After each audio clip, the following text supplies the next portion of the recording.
Auzubillahiminash-shaytanir-rajim. Bismillahir-rahmanir-rahim. Welcome to the online classes. Today we are going to start a brand new chapter of brand new book of brand new class. So ये 3 brand new हो गए हैं.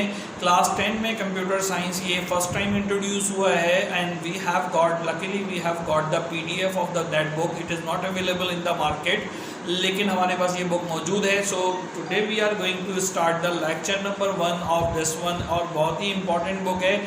समझने के लिए खाली मैं इतनी सी बात बताता चलूँ कि जो कुछ अब हम सेकेंड ईयर में पढ़ाते थे C++ या C लैंग्वेज, वो सब इसमें. और दूसरी बड़ी इंपॉर्टेंट बात ये है कि इसका चैप्टर जो लास्ट है इंट्रोडक्शन टू स्क्रैच, वो हमारे यहाँ नॉर्थ सिटी पब्लिक स्कूल और high star group of schools के अंदर we are actually delivering in the class 4 and 5 scratch. हम अपनी हैंडआउट्स चलाते हैं और उसमें हमने ये शामिल किया हुआ था और अल्हम्दुलिल्लाह हमारे विजन की तस्दीक गवर्नमेंट ऑफ सिंध ने की कि उसने यूनिवर्सली पूरे सिंध के अंदर जो है वो ये चीज़ इंट्रोड्यूस करा दी है. सही है. इस चैप्टर नंबर 1 यानी यूनिट 1 का जो नाम है problem solving and algorithm designing, ये चैप्टर बड़ा इंपॉर्टेंट और इम्प्लीकेशन है. अच्छा, पहले जर्नल लाइफ के अंदर बात करें कि प्रॉब्लम सॉल्विंग, पहली तो बात ये कि प्रॉब्लम क्या होता है, दूसरी बात ये कि व्हाट आर द ऑल्टरनेटिव्स और द सॉल्यूशन अवेलेबल, और फिर उसमें से कौन सा सॉल्यूशन हम कॉस्ट बेनिफिट के बेसिस के ऊपर अडॉप्ट करते हैं. और चूँकि उसको हम कंप्यूटराइज करना चाहते हैं तो we need to develop a algorithm for that one.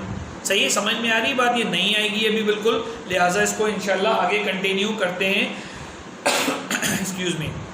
तो लिहाजा अब सबसे पहला काम इस चैप्टर का नाम पढ़ने के बाद ज़रा सा कोर्स का ओवरव्यू ले लेते हैं कि what are the chapters actually included in your class 10 computer science book, and then we will go to continue with the things. So let's have a look, very brief look about the chapters which is actually involve in that computer book. इसका title मैं दिखा दूँ आपको.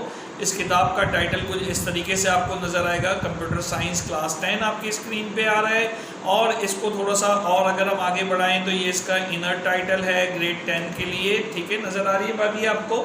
और इसके index के ऊपर चलते हैं. ये हमारे पास यूनिट्स हैं. These are the 7 units actually involved in that specific course. Number 1 unit is a problem solving and algorithm designing, which we are going to start today inshallah taala. Then chapter number 2 is about the basic programming in C++. C++ is a programming language and how to program the things in the C++. This will be the objective of this unit. And then chapter number 3 is about how to handle the input and output in the C++ environment. उसके बाद control structures हैं and functions हैं, ये दोनों भी सी के respect से हमें पढ़ने होंगे. Then digital logic and design है जो क्लास 9 में बुलियन अलजबरा होता था. मैं तमाम स्टूडेंट्स को कहता था कि वो 10 में आने वाला है, एक नए नाम से और एडवांस फॉर्म से मौजूद है. और finally the chapter number 7 introduction to Scratch. Scratch MIT Massachusetts Institute of Technology जो कि वर्ल्ड टॉपेस्ट टेक्नोलॉजी यूनिवर्सिटी है, उसका फ्री वेयर है. MIT.edu पे आप देख सकते हैं इसको. और इंशाल्लाह ताला we are trying to go through with the manual and the practice of these things. बड़ा प्रैक्टिकल कोर्स है ये आपका और उम्मीद है इंशाल्लाह अल्लाह की ज़ात से कि you are going to learn a lot from this one. मेरा नाम अज़हर मंजूर है और मैं इंशाल्लाह कोशिश करूँगा कि आपके इन लेक्चर्स को कंटिन्यू करते हुए कंप्लीट ऑनलाइन रिकॉर्डिंग्स आपके लिए अवेलेबल करूँ. So let's start the chapter number 1 which is problem solving and the algorithm designing. इसमें मेरा ख्याल है सिवाय AND एंड के बाकी सब चीज़ें जो है डिस्कशन तलब है कि प्रॉब्लम क्या होता है, how to solve the problem, what are the algorithms and how we are going to design them. So after the unit 1 completion you should be able to describe the problem. देखिए यहाँ पे हमारे पास आ रहा है कि ये चीज़ें, मैं थोड़ा सा इसको बड़ा करूँ अगर, ठीक है, इसको थोड़ा सा बड़ा करके देखते हैं. ये आपके सामने मौजूद है. छोटा ही हो गया बड़े के बजाय, कोई बात नहीं है, ये बड़ा हो गया आपकी स्क्रीन पे. और अगर ये बड़ा हो रहा है तो और मज़ीद बड़ा करते हैं. आपकी स्क्रीन पे फोकस आ रहा है. These are the lesson objective you should be aware. Define the term problem after completion of this chapter. Evaluate the problem in order to find its best solution. ठीक है, ये क्या मतलब है, पहले इसके मतलब को भी समझेंगे. उसके बाद what is design strategy and how we are developing a strategy for a solution of a problem, or then finally find the feasible solution of a problem. ये चारों चीज़ें हमने इस ऑब्जेक्टिव में गो थ्रू करनी है बेटा. So let's start discussing the problem solving. Hello viewers, if you like our online lectures, so keep like, share and subscribe our YouTube channels, the NCPSS and the HSPSS online lectures, and the next one is Professor MM Manzoor Official. Okay so welcome back after the break. Problem solving है क्या चीज़? अच्छा, इसके पहले यहाँ किताब में तो उन्होंने प्रॉब्लम सॉल्विंग से शुरू किया है। मेरा अपना पॉइंट ये कि पहले तो ये ध्यान में रखिए व्हाट इज प्रॉब्लम होता क्या है। तो problem something we wanted to achieve, कोई चीज़ जो हम हासिल करना चाहते हैं, we won't be able because of some hurdles, किसी भी रुकावट की वजह से वो चीज़ नहीं हासिल कर रहे हैं तो हम कहते हैं कि जी प्रॉब्लम है। For example, you are wishing to get a A1 grade और unfortunately because of XYZ reason you won't be able to achieve the A1 grade, rather you get the A grade. Sorry about my coughing. ठीक है, तो आपको जो है A grade आता है, A1 नहीं आता है, तो देयर इज़ अ प्रॉब्लम, और ये पॉजिटिव प्रॉब्लम नहीं है। लेकिन इसी तरीके से हमारे पास पॉजिटिव प्रॉब्लम भी होती है, यानी कि आपने सोचा था A ग्रेड आ जाएगा और तुक्के में A1 आ गया। जब A1 आ गया तो फिर तो आपके तो वारे नियार हो गए, और घर में अम्मी भी सब रिश्तेदारों को बता रही है मेरी बेटी या मेरा बेटा तो बहुत ही मेहनत करता था, हालांकि उम्मीद एक ही भी नहीं थी, लेकिन A1 आ गया। तो ये पॉजिटिव अप्रोच है हमारे पास। बट प्रॉब्लम बेसिकली हम कंसीडर करते हैं नेगेटिव वे को, नेगेटिव फाइंड को। ठीक है, तो प्रॉब्लम जो हमारे पास सॉल्विंग है, अभी मुझे उम्मीद है कि आपको प्रॉब्लम समझ में आया होगा।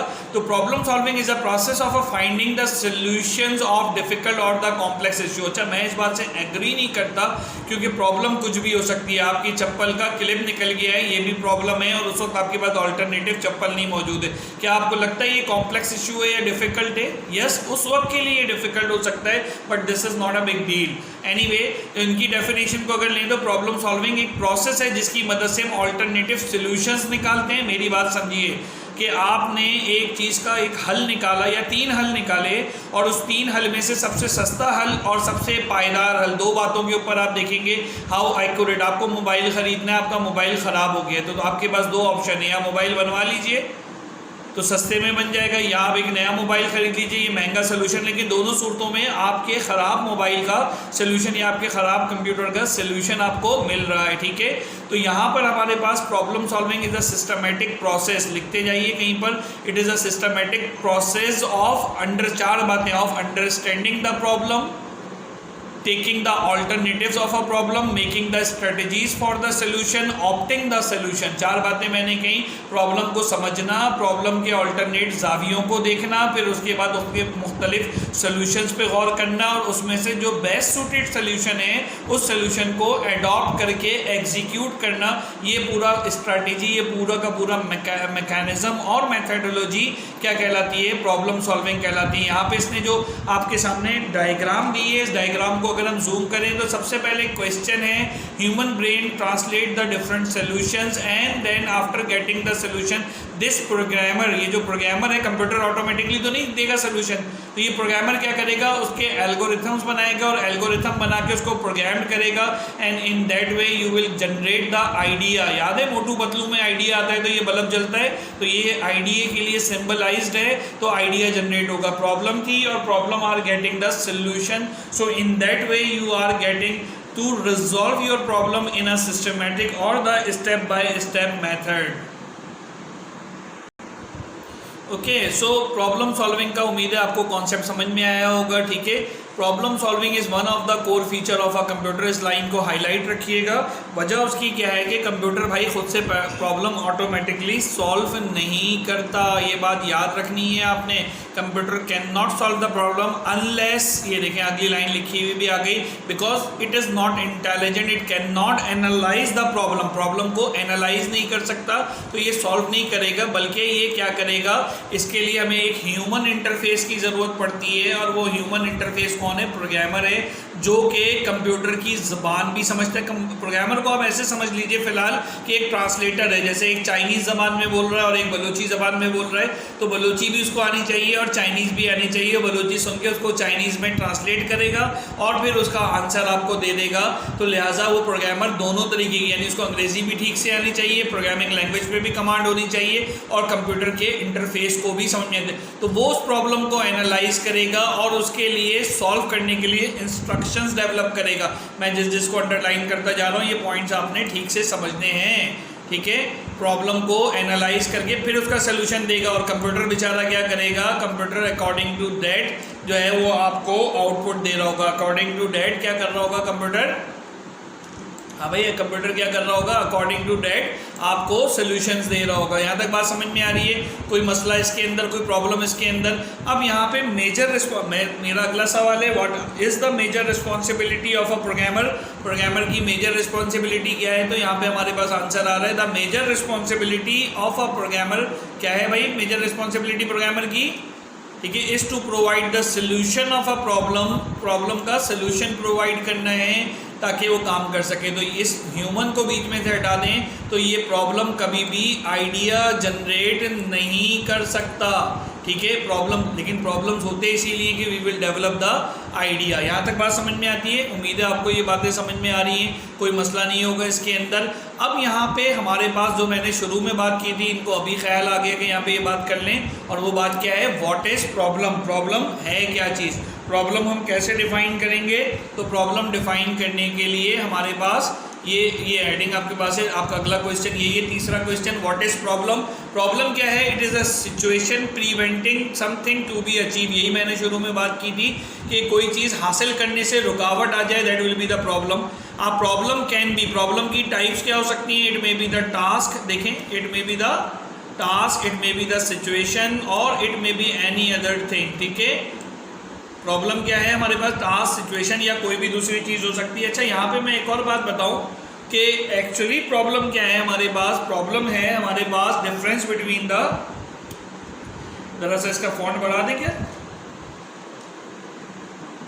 डिफरेंस बिटवीन, बहुत ही आगे चले गए ये भाई साहब, पीछे ले जाते हैं इनको वापस यहाँ पे, और अपने कर्सर को दोबारा से रीसेट कर लेते हैं। ये लीजिए, डिफरेंस बिटवीन किसके दरमियान, एक्चुअल एंड डिज़ायर। ये मेरी डेफिनेशन है कि एक्चुअल और डिज़ायर के दरमियान जो डिफरेंस होगा, actually that is creating the problem. वो किसके बराबर होगा, प्रॉब्लम के बराबर होगा। वो प्रॉब्लम पॉजिटिव भी हो सकती है और वो प्रॉब्लम नेगेटिव भी हो सकती है। Positive problem is always, positive problem is always opportunity. मैं थोड़ा सा अलग भी बताता जाता हूँ ताकि बेटा आपका कॉन्सेप्ट बनता चला। अपॉर्चुनिटी, पॉजिटिव प्रॉब्लम जो है वो हमेशा अपॉर्चुनिटी होती है। भाई आपका ए आना था, A1 आ गया, तो this is an opportunity to get the admission in a good college. तो पॉजिटिव प्रॉब्लम, प्रॉब्लम क्या है, difference between the actual and desire. और इस डेफिनेशन के मुताबिक देखें तो नेगेटिव प्रॉब्लम जो है वो दरअसल हर्डल है हमारा, वही रुकावट है जिसको हमें यहाँ पे सॉल्व करना है। तो कंप्यूटर के अंदर, कंप्यूटर में हम जो प्रोग्रामिंग कर रहे हैं, that is also the opportunity. For example आपके स्कूल की मार्कशीट ऑटोमेटेड सिंगल क्लिक के ऊपर जनरेट हो जाती हैं, तो ये क्या है हमारे पास अपॉर्चुनिटी है। लेकिन इसको हमने कंप्यूटराइज करने के लिए प्रोग्राम किया, पहले प्रॉब्लम आइडेंटिफाई किया। प्रॉब्लम क्या था कि हर मार्कशीट मैनुअल बनती थी, पहले टीचर चेक करता था, फिर इंचार्ज चेक करता था, फिर हेड इंचार्ज चेक करता था, फिर रिजल्ट बनता था, फिर उसको भी इसी प्रोसेस से गुजारते थे। इस तरह से तकरीबन 15 दिन लगते थे। अब एग्जाम खत्म होती है, आप लोग खुद गवाएंगे, तीसरे या चौथे दिन आपका रिजल्ट अनाउंस हो जाता है। और एमसीक्यूज तो इस तरह से प्रोग्राम्ड होते हैं कि वो हाथ के हाथ आपको स्कोर दे देते। तो पहले प्रॉब्लम आइडेंटिफाई किया, उसके अंदर छुपी हुई अपॉर्चुनिटी देखी कि इसको सॉल्व करने से कुछ फ़ायदा हो रहा है कि नहीं हो रहा है, और अगर फ़ायदा हो रहा है तो फिर उसके सोल्यूशन की तरफ चले गए। इन सारी एक्टिविटीज़ में अगर हम ह्यूमन के साथ, प्रोग्रामर के साथ कंप्यूटर को भी इन्वॉल्व कर दें तो वो हमारे पास कंप्यूटराइज प्रॉब्लम और प्रॉब्लम सॉल्विंग हो जाएगा। मैं समझा पा रहा हूँ अपनी बात, कोई मसला इसके अंदर, कोई प्रॉब्लम इसके अंदर। अब plan the solution of a problem. जो प्रॉब्लम है पहले तो उसको आइडेंटिफाई कर लिया। First step is to identify the problem. Second step to define the problem. मेरे स्टेप्स जरा से लिख लें, किताब में है या नहीं, ये मैं आपको इंटरनेशनल लेवल की बातें बता रहा हूँ, लिखनी है। पहला स्टेप आइडेंटिफाई द प्रॉब्लम। जिस चीज़ को आप प्रॉब्लम समझ रहे हैं वो वाकईतन है भी कि नहीं है। दूसरा स्टेप आइडेंटिफाई के बाद प्रॉब्लम को डिफाइन करें। मैं इसकी छोटी सी मिसाल देता हूँ ताकि आपको समझ में आ जाए। फॉर एग्जाम्पल आप मैकेनिक के पास जाते हैं, कहते हैं मेरी गाड़ी ख़राब है। तो भाई गाड़ी ख़राब है, गाड़ी में तो बोनट भी है, डिग्गी भी है, रेडिएटर भी है, स्टेयरिंग भी है, व्हील भी है, ऑयल भी है, इंजन भी है, सब कुछ है। तो प्रॉब्लम तो आ गई, गाड़ी खराब है, लेकिन उस गाड़ी का कौन से पार्ट को उसको रिपेयर करना है वो क्या है डिफाइन करके पता चलेगा। भाई इग्निशन लेने में गाड़ी चक चक कर रही है, तो ठीक है भाई इग्निशन की इलाज कर लेते हैं। तो ये प्रॉब्लम डेफिनेशन का फायदा होता है। Once you define the problem, वो बताएगा जी इग्निशन में कुछ प्रॉब्लम आ गई है, नया बनेगा या रिपेयर हो जाएगा। ये इसकी सोल्यूशन स्ट्रेटेजीज हैं, और उन्हीं स्ट्रेटेजीज में से जो बेस्ट हो। मेरी जेब में इतने पैसे नहीं है कि मैं नई जो है इग्निशन लगवाऊँ, तो मैं उससे कहूँगा भाई फिलहाल तो रिपेयर कर दो, नेक्स्ट मंथ देखेंगे बजट में। तो ये मुख्तलिफ स्ट्रेटजीज़ के अंदर काम को सॉल्व कर रहे होते हैं। अपनी बात मैं यहीं पे ख़त्म करूँगा। उम्मीद है आपको समझ में आ गई होंगी बातें। 3 क्वेश्चंस होते, चौथा ये जो मैंने स्टेप्स बताए हैं प्रॉब्लम सॉल्विंग के identify the problem, define the problem, थोड़ा सा नीचे कीजिए इसको, identify the problem, define the problem, उसके बाद डेवलपिंग और devising the strategies to solve the problem, make the alternative to be visionable, और उसके बाद finally select the alternative which is suited to your personality and then implement the solution. ये 5 से 6 steps जो मैंने बोले, रिकॉर्डिंग रोक रोक के बार बार लिख के सिर्फ इसको लिखना है, what are the steps involve in problem solving.